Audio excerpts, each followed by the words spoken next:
Hello guys, welcome to Ikshith Nandan vlogs. So ఈరోజు నేను నా ప్రెగ్నెన్సీ జర్నీని మీతో షేర్ చేసుకుంటున్నాను అంట. సో నాకైతే నార్మల్ డెలివరీ అయిందండి. సో నార్మల్ డెలివరీ అవ్వడానికి నేనేం చేశాను, ఏం తిన్నానో కావాలంటే కామెంట్ సెక్షన్లో చెప్పండి, నెక్స్ట్ వీడియోలో చేస్తాను. బట్ ప్రజెంట్ అయితే నేను నా ప్రెగ్నెన్సీ జర్నీ గురించి నేను చెప్తున్నాను. అదేంటో కానీ ఎవరికైనా అంతే, మనం టెస్ట్ చేసుకున్నాకే మనకి సిమ్టమ్స్ ఎక్కువ అయిన ఫీలింగ్ వస్తుంది. సో నాకు కూడా అంతే, టెస్ట్ చేసుకొని ప్రెగ్నెన్సీ పాజిటివ్ అని తెలిసాకనే నాకు సిమ్టమ్స్ ఎక్కువైంది. సో నా జర్నీకి వస్తే అమ్మో, ఫస్ట్ 3 months అయితే నార్మల్ అయిపోయింది. వన్స్ టెస్ట్ చేసుకొని పాజిటివ్ అని తెలిసాక నాకు ఇంకా స్టార్ట్ అయ్యింది సిమ్టమ్స్.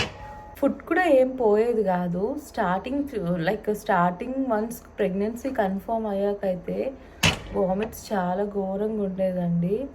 ఏం తిన్నా వాంతులు అయిపోయేది.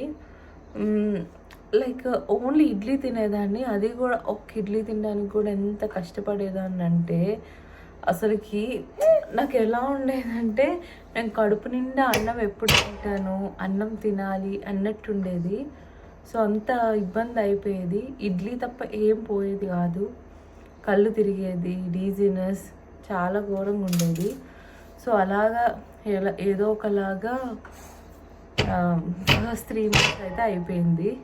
మీరు అలా చూస్తారా, ఈడైతే చెప్పనివ్వండి నన్ను, ఆ పెన్ పడేస్తూనే ఉంటాడు, నేను తీసి ఇవ్వాల్సిందే. ఏదో ఇది చేతిలో ఇస్తే కామ్ ఉంటాడేమో అని చూస్తే పడేసి అల్లరి చేస్తున్నాడు. చూడండి, మళ్ళీ పడేసాడు. మా హస్బెండ్ కూడా వెళ్ళిపోతే ఓన్లీ ఇడ్లీయే, బ్రేక్ఫాస్ట్, లంచ్, డిన్నర్ అంటే రోజు మొత్తం ఇడ్లీతోనే తిని బతికేసేదాన్ని. ఏం పోయేది కాదు, అలా పడుకునే ఉండేదాన్ని. అంతలాగా అయిపోయింది అనుకోండి. సో ఫస్ట్ 3 months కూడా కాదనుకుంటా, ఒక 4 months అలా అయితే ఇడ్లీతోనే ఉండండి. ఒక 5 months వరకు ఇడ్లీ ఒక్కటే తినేదాన్ని. ఆ ఇడ్లీ కూడా పోయేది కాదు. చాలామంది చెప్పారు 3rd month అయిపోయాక కొంచెం నార్మల్ అయిపోతుంది, వామిట్స్ తగ్గుతుంది, అది ఇది అనేసి. బట్ నాకైతే అస్సలు తగ్గలేదండి, చాలా ఘోరంగా ఉండేది. ఓకే, నా ప్రెగ్నెన్సీ జర్నీలో అయితే ఎన్ని సిమ్టమ్స్ ఉండాలో అన్నీ వచ్చేసాయని నాకు అనిపించింది. సో మేబీ అందరికీ అంతేనేమో. వీడికి ఇది ఇచ్చారు ఆడుకోవడానికి, కామ్ ఉంటాడేమో అని, చూద్దాం. సో నాకు అలాగా ఒక 4 months వరకు అయితే ఓన్లీ ఇడ్లీతోనే బతికేసాను. Morning breakfast, lunch, dinner idli idli idli chutney కూడా పోయేది కాదు. ఒక ఇడ్లీ కూడా చాలా కష్టంగా తినేదాన్ని. మనకి ఇడ్లీ ఒక్కదాన్ని బట్టి ఎనర్జీ ఉండదు కదా. సో ఎలా అంటే నాకు వేరేది ఏమి అంత సెట్ అయ్యేది కాదు. ఓఆర్ఎస్ మాత్రం తాగేసేదాన్ని. ఓఆర్ఎస్ అనుకొని రోజుకి మా ఫాదర్ అయితే ఇంత పెద్ద డబ్బా తెచ్చేసారు రోజు తాగడానికి. మా హస్బెండ్ కూడా ఓఆర్ఎస్లు తెస్తూనే ఉండేవారు. సో అలా తెచ్చేసి ఓఆర్ఎస్లో తాగేదాన్ని. బట్ ఏమైందంటే చెప్పారు మళ్ళీ ఓఆర్ఎస్ ఎక్కువ తాగకూడదు, అది మంచిది కాదు అని చెప్పేసి అంటే ఓఆర్ఎస్ స్టాప్ చేశాను. తర్వాత ఫ్రూట్స్ కొంచెం కొంచెం పడేది. అలా అన్నం అయితే అస్సలు పడేది కాదండి. అన్నం, కర్రీస్ అయితే అసలు పడేదే కాదు. ఫ్రూట్స్ అయితే పడేది. ఫ్రూట్స్ పడేదని చెప్పేసి ఇంకా ఫ్రూట్స్ తినేదాన్ని. ఫ్రూట్స్ అయితే నా ప్రెగ్నెన్సీలో ఎన్ని ఫ్రూట్స్ ఉంటాయో అన్ని ఫ్రూట్స్ తినేసానండి నా ప్రెగ్నెన్సీలో. ప్రతి ఫ్రూట్ అంటే నేను తినని ఫ్రూట్ ఉండదు అనుకోండి, అన్ని ఫ్రూట్స్. నాకు ఫ్రూట్స్ తినాలని ఉంది అంటే మా హస్బెండ్ అన్ని ఫ్రూట్స్ తెచ్చి పెట్టేసేవాడు. సో అలా ఈ వామిట్స్ ఒక తలనొప్పి అయితే స్మెల్ అస్సలు పడేది కాదండి. అమ్మో, ఆ చివరి ఎక్కడో వండితే అన్నం స్మెల్ వచ్చినా, కర్రీ స్మెల్ వచ్చినా, ఏం వచ్చినా ఇక్కడ నాకు వాంతులు అయిపోయేది. డోర్స్ తీయాలంటే భయం. ఎప్పుడు చూసినా డోర్స్ క్లోజ్ చేసుకొని ఉండేవాళ్ళము. ఆ స్మెల్స్తో ఒక తలనొప్పి అయిపోయేది. కుకింగ్ చేసినంతసేపు డోర్ పెట్టుకొని ఇట్లా ఏదో ఒకటి సెట్ అయిన హెయిర్ స్మెల్, ఏదో ఒకటి స్మెల్ చూసుకొని పౌడర్ స్మెల్ అలా ఉండేదాన్ని.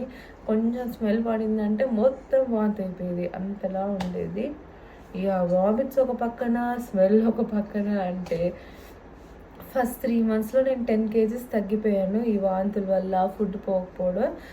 నెక్స్ట్ అట్లానే స్మెల్ పడేది కాదు, వాంతులు అయిపోయేది. అది ఇవి రెండు పక్కన పెడితే కాన్స్టిపేషన్ ఒకటి ఉండేదండి. కాన్స్టిపేషన్ 5th మంత్లో వచ్చింది అనుకుంటా. అందుకే ప్రెగ్నెన్సీలో పైల్స్ వస్తాయి అంటారు కదా, ఆ టైప్లో ఉండేదండి. ఎలా అంటే కాన్స్టిపేషన్ వచ్చేసి కాన్స్టిపేషన్ వల్ల కూర్చోలేకపోయేదాన్ని, పడుకోలేకపోయేదాన్ని, అసలు ఏం చేయలేకపోయేదాన్ని, కంఫర్ట్ ఉండేది కాదు, ఏడు పడినట్టు, like totally into bed rest అనమాట. నేను బెడ్ రెస్ట్లోనే ఉండేదాన్ని. అంత నరకం అనుభవించాను. ఒక పక్కన వాంతులు, ఒక పక్క ఫుడ్ తినాలనిపించేది కాదు, క్రేవింగ్స్ ఉండేది కాదు, స్మెల్ పడేది కాదు. ఈ కాన్స్టిపేషన్ ఒకటి. టీవీ చూసినా నేనే కాదు, ఎవరైనా టీవీ పెట్టుకున్నా సరే ఇరిటేషన్ వచ్చేసేది నాకు. సో ఎక్కువ టీవీ కూడా నచ్చేది కాదు, టీవీ కూడా చూడాలనిపించేది కాదు. చాలానే ఇబ్బందులు పడ్డానండి. ఎంత ఇబ్బందులు అంటే అంత ఇబ్బందులు పడ్డాను. సో ఈ బుడ్డోడు ఇప్పుడు ఎంత అల్లరి చేస్తున్నాడు కానీ నా కడుపులో మాత్రం అల్లరి బీభత్సంగా చేసేసాడు ఘోరంగా. నేనైతే ఎంత వీక్ అయిపోయానంటే లైక్ ఆల్మోస్ట్ లిటరలీ 7.5 months నేను బెడ్ రెస్ట్లోనే ఉన్నాను. ఇది చూసారా, ఇప్పుడు కూడా మేబీ నా కడుపులో కూడా ఇలానే చేసాడేమో, అందుకే నాకు అంత వాంతులు అయిపోయి అంతలాగా అయిపోయాను నేను. మేబీ నేను ఫుడ్ సరిగ్గా తినకపోవడమో లేకపోతే వాంతులు అయిపోవడమో తెలియదు కానీ నా బ్లడ్ అయితే మొత్తానికి పడిపోయింది. హిమోగ్లోబిన్ 6కి పడిపోయిందండి. 6కి పడిపోవడం లైక్ నేను ఎట్లా అంటే కళ్ళు తిరిగి పడిపోయేదాన్ని, చాలా వీక్ అయిపోయేదాన్ని. చుక్కలు చూశాను. అప్పుడు ఇంకా డాక్టర్ నాకు ఐరన్ ఇంజెక్షన్స్ ఇవ్వాలని చెప్పారు. లైక్ ఎవ్రీ ఆల్టర్నేట్ డేస్ ఒక 5 ఇంజెక్షన్స్ అయితే ఇచ్చారు.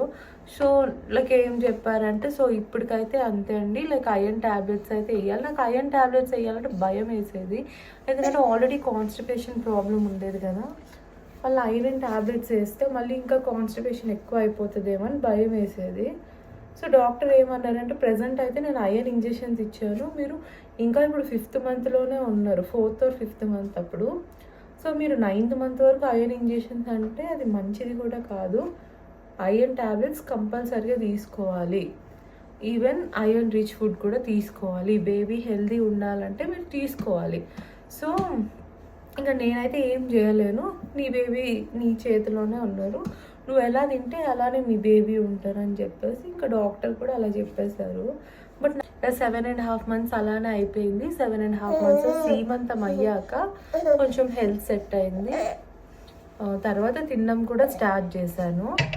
అంతా బాగానే ఉంది, అయిపోతుంది. ఇంకా 9th month వచ్చింది అనే టైంకి 9th monthలో మళ్ళీ మోషన్ స్టార్ట్ అయిందండి. ఎట్లా అంటే రోజుకి ఘోరంగా అయిపోయేది. నేను మళ్ళీ 9th monthలో వెయిట్ తగ్గిపోయాను, బేబీ కూడా గ్రోత్ తగ్గిపోయింది. సో డాక్టర్ ఏం చెప్పారు, ఈ టైంలో ఫస్ట్ 3 monthsలో తగ్గడం అది కామన్, పర్లేదు, బట్ 9th monthలో అసలు తగ్గకూడదు. డాక్టర్ అయితే సీరియస్ అయ్యారు, బేబీ గ్రోత్ తగ్గిపోయింది అని చెప్పేసి. అంటే లైక్ ఒక పక్కన వాంతులు అయిపోయేది, ఒక పక్కన మోషన్స్ అయిపోయేది 9th monthలో. మళ్ళీ నాకు 9th monthలో వామిట్స్ అయ్యాయి. కొన్ని మంది ఏమనేవారు, డెలివరీ అయ్యే ముందు కూడా కొందరికి మోషన్స్ అవుతాయంట, బట్ మోషన్స్ వామిట్స్ రెండు ఒకటేసారి అవ్వకూడదంట. నాకు మోషన్స్ అయిపోయేది, వామిట్స్ అయిపోయేది. దానివల్ల వెయిట్ నేను తగ్గిపోయాను, బేబీ గ్రోత్ కూడా తగ్గిపోయింది. ఈ డెలివరీ టైంకి అయితే బేబీ గ్రోత్ నార్మల్ అయింది. సో అది ఇంకా వేరే విషయం.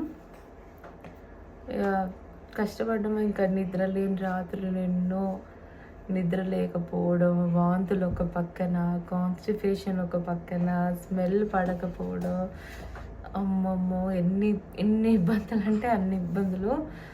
9th month వచ్చాక ఎప్పుడు డెలివరీ అవుతుంది అని అందరూ వెయిట్ చేస్తుంటే నాకు కొంచెం లేట్ అవ్వాలనే ఉండేది. ఎందుకంటే నేను ప్రెగ్నెన్సీ మొత్తానికి నేను వాంతులని, స్మెల్ పడకపోవడం, నిద్ర లేకపోవడం, కాన్స్టిపేషన్ అని, బ్లడ్ లేకపోవడం, ఏదో ఒక బాధపడుతూనే ఉన్నాను. సో అట్లీస్ట్ లాస్ట్ ఫైనల్ మంత్లో అయినా కొంచెం ఎంజాయ్ చేయాలన్నట్టు ఉండేది. బట్ 37-38 weeksలో అలా డెలివరీ అయిపోయింది. లాస్ట్కి మా బుడ్డోడు బయటకు వచ్చేసాడు. ఈ బుడ్డోడు బయటకు వచ్చి మా అమ్మ కడుపులో అంత చేస్తాడు అనమాట. సో ఇంక నన్ను వీడియో కంటిన్యూ చేయనియడు. So that's for today's vlog అండి. Bye bye.